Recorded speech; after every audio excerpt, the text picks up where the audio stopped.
அனைவருக்கும் வணக்கம். நம்ம ஜாகிரபி சீரிஸ் பார்த்துட்டு இருக்கோம். இந்த கிளாஸில் நாம அட்மாஸ்பியரிக் ப்ரெஷர்னா என்ன, விண்ட்ஸ்னா என்னன்னு பார்க்க போகிறோங்க.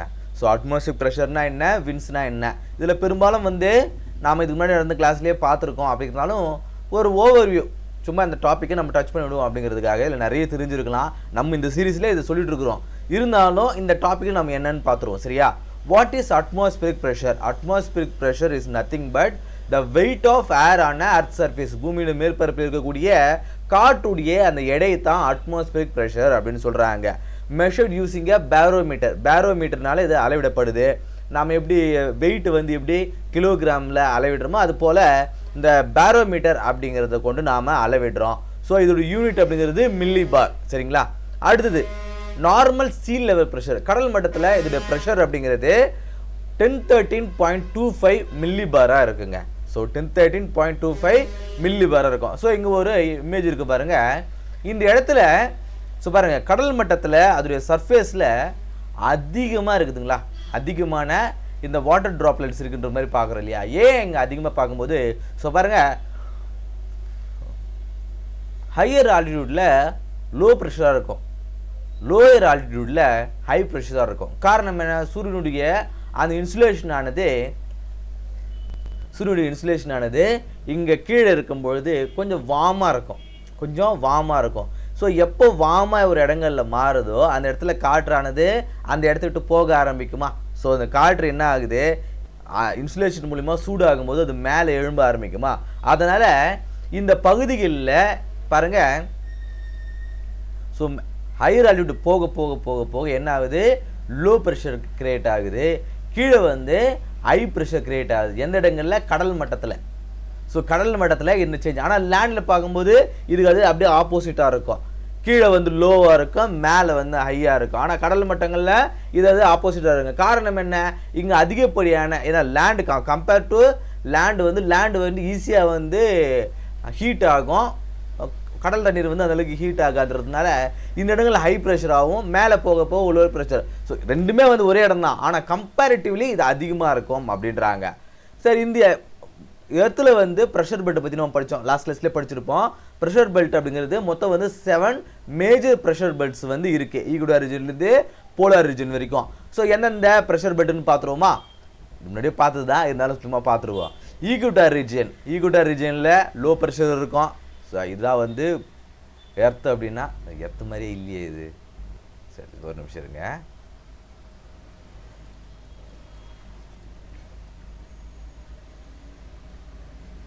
சரி, கொஞ்சம் அட்ஜஸ்ட் பண்ணிக்கோங்க. இது எர்த்தில் இது ஈக்குவடார் ரீஜனா, இங்கே லோ ப்ரெஷர் இருக்கும், 0 லேட்டிடியூடில் இருக்கும். இங்கே லோவாக தான் இருக்கும். ஹாட் ஏர் ரைஸ் ஆகும். ஏன் சூரிய இன்சுலேஷனுக்கு அதிகமாக இருந்தால ரைஸ் ஆகும். சப்ட்ராபிக்கல் லை. ஸோ சப்ட்ராபிக்கல் லை இங்கேயுமே இருக்கும். Subpolar low, polar high. சரியா? இங்கே லோவாக இருக்கும், ஹையாக இருக்கும், லோவாக இருக்கும், ஹையாக இருக்கும். புரியுதுங்களா? ஹாட் ஏர் ரைஸ் ஆகும், ஏர் டிசென்ட் ஆகும். ஏன்னா கூலாக வரதுனால இங்கே லோவாக இருக்கிறதுனால மேலே போகும், இங்கே கூலாக இருக்கிறதுனால கீழே டிசென்ட் ஆகும். அது பிறகு air rises due to the convergence. ரெண்டுமே மோதுறதுக்கு காரணமாக. ஸோ இங்கே இருக்கிற ஒரு ஏரம் வரும், இங்கே இருக்கிற ஒரு ஏரம், ரெண்டுமே மோதாகி இங்கே சப்மர்ஜ் ஆகும் இந்த இடங்களில் லோ ப்ரெஷர்னால. அது பிறகு போலார் ஹையில் கோல்ட் ஏர் டென்ஸ் ஏர் சிங்க்ஸ், ரொம்ப அடர்த்தியாக இருக்கிறதுனால கீழே வர ஆரம்பிக்கும். ஸோ இது புதுசாக புரிஞ்சுதா? இந்த மேஷர் ப்ரெஷர் பெல்ட்னா என்றது லாஸ்ட் கிளாஸே படிச்சிருப்பேன், அதான் ஃபாஸ்ட்டாக போயிட்டேன். அதே போல் விண்ட் பெல்ட், இந்தியா உலகத்தில் இருக்கக்கூடிய விண்ட் பெல்ட் என்னென்ன விண்ட் பெல்ட் இதையும் நாம் பார்த்தது தான். So major wind belts of earth. So wind belt என்னென்ன விண்ட் பெல்ட், அதோடைய டைரக்ஷன் என்ன, ஸோ அது எங்கேருந்து போகுது, எங்கே போகுது. ட்ரேட் விண்ட் அப்படிங்கிறது நார்த் ஈஸ்டாக போகும். நார்த்லேருந்து ஈஸ்ட் சைடு போகும், நதர் ஹெமிஸ்பியரில்.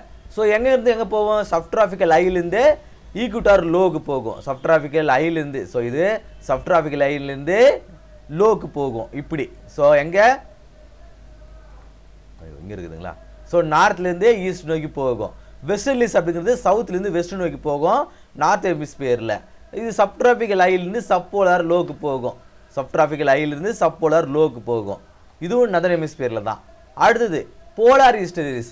இது கோல்டாக இருக்கும், ட்ரையாக இருக்கும்,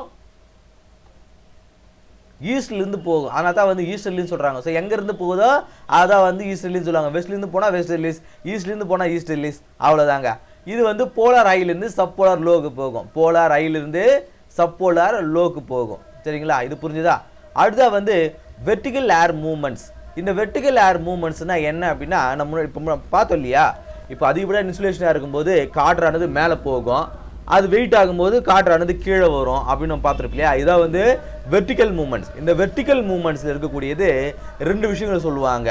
நாம் இந்த தனியாக ஒரு கிளாஸே நம்ம எடுத்துருக்கோம் இந்த ப்ரெஷர் பெல்ட் குறித்து.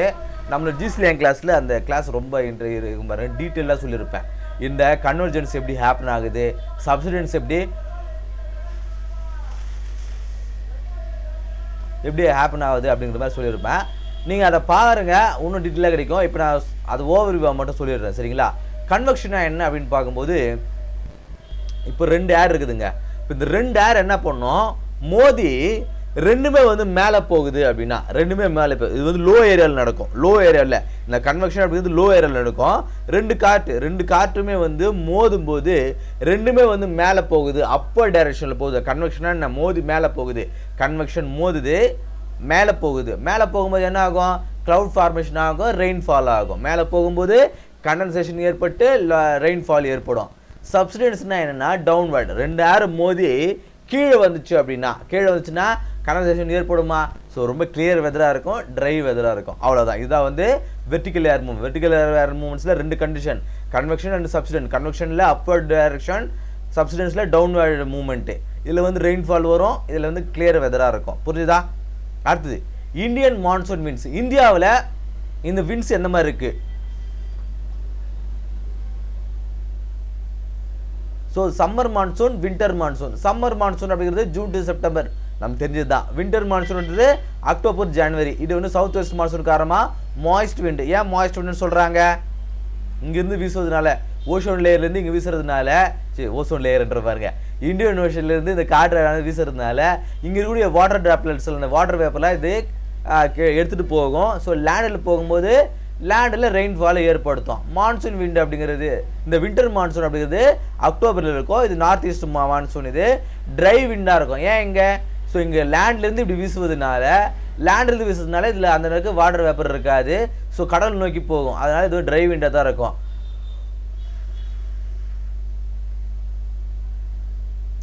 எங்கே சில இடங்களில் மட்டும் மழை பெய்ய ஏற்படுது. எங்கே, தமிழ்நாட்டில் மட்டும். ஏங்க, இங்கேருந்து வந்து இப்படி வரதுனால இங்கே பே ஆஃப் பெங்காலில் கொஞ்சம் அந்த வாட்டர் வேப்பரை எடுத்துகிட்டு இங்கே தமிழ்நாட்டுக்கு மட்டும் மழை பொழிவு கொடுக்கும். சரிங்களா, சரி. அடுத்த வந்து லோக்கல் விண்ட்ஸ். லோக்கல் விண்ட்ஸ் என்னென்னு பார்க்கும்போது லூ காற்று, சின்னூக் காற்று, foehn wind, mistral wind, sirocco wind. இது ரொம்ப இன்ட்ரெஸ்டிங்கான விண்ட்ஸுங்க. இதில் ஒன்று நம்ம தனியாக கூட எடுத்திருப்போம் இந்த ஜிஸ்லியாங் கிளாஸில். இந்த லூ விண்ட் அப்படிங்கிறது நார்த் இந்தியாவில் நடக்கும். ஸோ இந்த நார்த் இந்தியா, இந்த முன்னாடி பார்த்தோம் இல்லையா, இந்த வின்டர் சீசன் நார்த் ஈஸ்ட் மான்சூனில், இந்த நார்த் ஈஸ்ட் மான்சூன் தான் லூ காற்று வீசும் சம்மர் சீசனில். ஸோ சம்மர் சீசனில் வீசும் நார்த் இந்தியாவில். ஸோ அதுக்கப்புறம் தான் வந்து அது சேஞ்ச் ஆகும். அதன் பிறகு ஹாட் அண்ட் ட்ரை விண்டாக இருக்கும். அது Chinook wind USA and Canada ராக்கெட்ஸில் வீசும். அதன் பிறகு இது வந்து வார்ம் அண்ட் ஸ்னோ மெல்ட்டிங் விண்டாக இருக்கும். ஸ்னோ மெல்ட்டிங், இந்த பசிபிக் ஓஷனில் வீசக்கூடிய காற்று அது என்ன பண்ணும், அங்கே இருக்கக்கூடிய ஸ்னோவெல்லாம் மெல்ட் பண்ணணும். அதனால் இது வந்து ஸ்னோ மெல்ட்டிங் விண்டுன்னு சொல்லியிருப்பாங்க. அது வந்து ஃபோன் விண்ட், ஆல்ப்ஸ், யூரோப்பில் இருக்கக்கூடிய ஆல்ப்ஸில் மலைகள் வீசக்கூடிய காற்று. இது வந்து ஒரு வார்ம் அண்ட் ட்ரை விண்டு. அது பிறகு வந்து மிஸ்ட்ரல் விண்ட். மிஸ்ட்ரல் விண்டு ஃப்ரான்ஸ் வீசக்கூடிய ஒரு விண்டு. இது வந்து கோல்ட் அண்ட் ட்ரை விண்டு. அது பிறகு சிவராக்கோலிக்கு ஒரு விண்டு, சகாரா டு யூரோப்பில் வீசக்கூடிய விண்டு. இது வந்து ஹாட் அண்டு டஸ்டி விண்டாக இருக்குது. ஏன்னா சகாரா ரீஜனில் தாண்டி போகிறதுனால அங்கே வாட்டர் வேப்பரை கண்டெயின் பண்ணுறதுக்கு எந்த ஒரு அதுக்கு ஃபெசிலிட்டியும் கிடையாது. சரிங்களா, இப்போது ப்ராக்டிஸ் கொஸ்டின்ங்க. Which of the following winds bring rainfall to Tamil Nadu during the winter? Winter டைமில் தமிழ்நாட்டுக்கு மழை கொடுக்கக்கூடிய ஒரு விண்டு எது? சவுத் வெஸ்ட் மான்சூனா, வெஸ்டர்லிஸா, நார்த் ஈஸ்ட் மான்சூனா, ட்ரேட் விண்ட்ஸா? ரொம்ப ஈஸியானது தான். ஸோ இதுக்கான ஆன்சரை கமெண்ட் பாக்ஸில் சொல்லுங்கள். நீங்கள் நோட்டீஸ் பண்ணியிருப்பீங்க, இது ரொம்ப நான் ஃபாஸ்ட்டாக எடுத்த மாதிரி இருக்கும். காரணம் இதில் சொல்ல வேண்டியது இந்த அட்மாஸ்பியர் ப்ரெஷர் மட்டும்தான். இது மட்டும்தான் நம்ம சொல்லணும். இது சார்ந்து ஒரு விண்ட்ஸை பற்றியும் படிக்கிறதுனால தான் வந்து இது நம்ம டச் பண்ணியிருக்கோம். இது ஆல்ரெடி நம்ம எடுத்தது தான். அது எதுக்கு சும்மா திருப்பி உங்களுக்கு சொல்லணுன்றதுக்காக தான் ஒரு ஓவர்வியூவாக கொஞ்சம் ஃபாஸ்ட்டாக உங்களுக்கு சொல்லி முடித்தேன். எனக்குமே ஒரு ரிவிஷன் பண்ண மாதிரி இருந்தது, உங்களுக்கும் அப்படி தான் இருந்திருக்கும் அப்படி நம்புகிறேன். ஸோ அதனால தான் கொஞ்சம் ஃபாஸ்ட்டாக சொல்லிட்டேன். ஏன்னா இது புரியலையே, இவ்வளோ ஃபாஸ்ட்டாக சொல்லிட்டாங்களேலாம் வந்து ஒரி பண்ணாதீங்க. நம்ம கிளாஸை தொடர்ச்சியாக பார்த்தவங்களுக்கு இது ஃபாஸ்ட்டாக சொன்ன மாதிரி இருக்காது. சரியா, இந்த கிளாஸ் உங்களுக்கு யூஸ்ஃபுல்லாக இருந்திருக்கும் அப்படின்னு நம்புகிறேன். அடுத்த கிளாஸ் சந்திப்போம். நன்றி.